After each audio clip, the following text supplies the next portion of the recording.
আসসালামু আলাইকুম। সুপ্রিয় শিক্ষার্থীরা, তোমরা সবাই কেমন আছো? আশা করি সবাই অনেক অনেক ভালো আছো।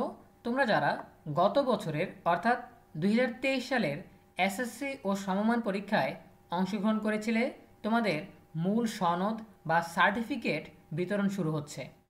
এ বিষয়ে আমরা বিস্তারিত জানবো আমাদের আজকের ভিডিওতে। কবে থেকে শুরু হবে, কিভাবে সংগ্রহ করতে পারবে, কোথা থেকে সংগ্রহ করতে হবে, কত টাকা খরচ হবে, ডিটেলসে জানতে পারবো আমাদের আজকের ভিডিও থেকে। এখানে তোমরা দেখতে পাচ্ছ মাধ্যমিক ও উচ্চ মাধ্যমিক শিক্ষা বোর্ড ঢাকা এর অফিসিয়াল একটি নোটিশের তারিখ দেখতে পাচ্ছ, আজকের তারিখ 18/9/2024।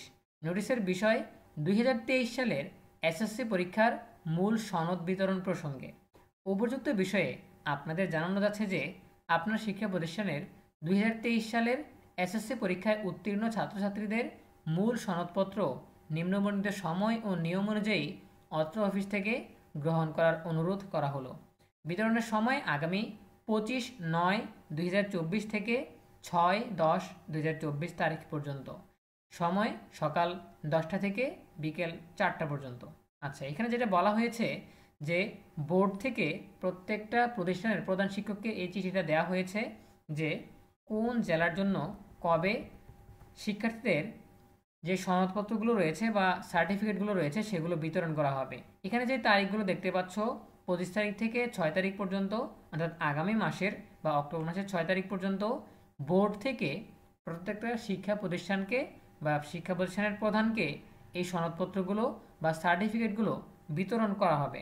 6 তারিখের পর থেকে শিক্ষার্থীরা তাদের নিজ নিজ স্কুল বা শিক্ষা প্রতিষ্ঠান থেকে তাদের সার্টিফিকেট বা সনদপত্র সংগ্রহ করতে পারবে। সো আমরা জেনে নিলাম যে কবে থেকে সনদপত্র সংগ্রহ করতে পারবে, কোথা থেকে সনদপত্র সংগ্রহ করতে পারবে। এবারে যেই প্রশ্নটা আসে সেটা হচ্ছে সনদপত্র বা সার্টিফিকেটের জন্য কত টাকা লাগবে। সনদপত্র বা সার্টিফিকেটের জন্য তোমাদের যে ফর্ম পূরণ করা হয় তখনই সেখানে সনদপত্রের জন্য কিছু টাকা অ্যাড করা থাকে। এই জন্য আলাদাভাবে বা অতিরিক্ত কোনো চার্জ দেওয়ার কথা না, কিন্তু সচরাচর প্রথাগতভাবে আমরা দেখি যে প্রত্যেকটা শিক্ষা প্রতিষ্ঠানে সনদপত্র বিতরণের নাম করে কিছু টাকা পয়সা আদায় করা হয়। এটা কিন্তু এখন প্রথাগত নিয়ম হয়ে গেছে।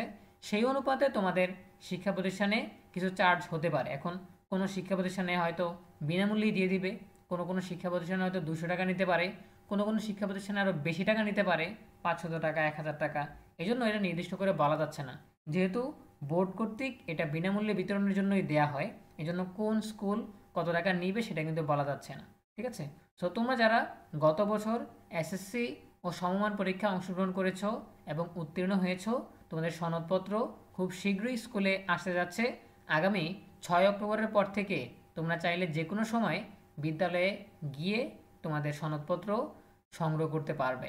এখন প্রাসঙ্গিক একটা কথা বলে রাখি যে সার্টিফিকেট আনতে গেলে অনেক শিক্ষার্থী থাকে একটা স্কুলে বা প্রতিষ্ঠানে, সেই ক্ষেত্রে তোমার সার্টিফিকেটটা খুঁজে বের করতে অসুবিধা হতে পারে। এই জন্য তোমাকে যেটা করতে হবে, সার্টিফিকেট আনতে যাওয়ার সময় তোমার এসএসসির যে অ্যাডমিট কার্ড রয়েছে সেটা নিয়ে যেতে হবে। সেটা নিয়ে গেলে তোমার সনদপত্র বা সার্টিফিকেটটা খুঁজে বের করতে শিক্ষকদের সুবিধা হবে। ঠিক আছে? এটা আগে থেকেই বলে রাখলাম, আশা করি তোমরা মাথায় রাখবে। তো দেখা হবে পরবর্তী আপডেট নিয়ে নতুন কোনো ভিডিওতে। সেই পর্যন্ত তোমরা সবাই ভালো থাকো, সুস্থ থাকো, নিরাপদে থাকো এবং সবসময় ইএনএবির সাথেই থাকো। তোমাদের সকলের জন্য রইল অনেক অনেক শুভকামনা। ধন্যবাদ সবাইকে।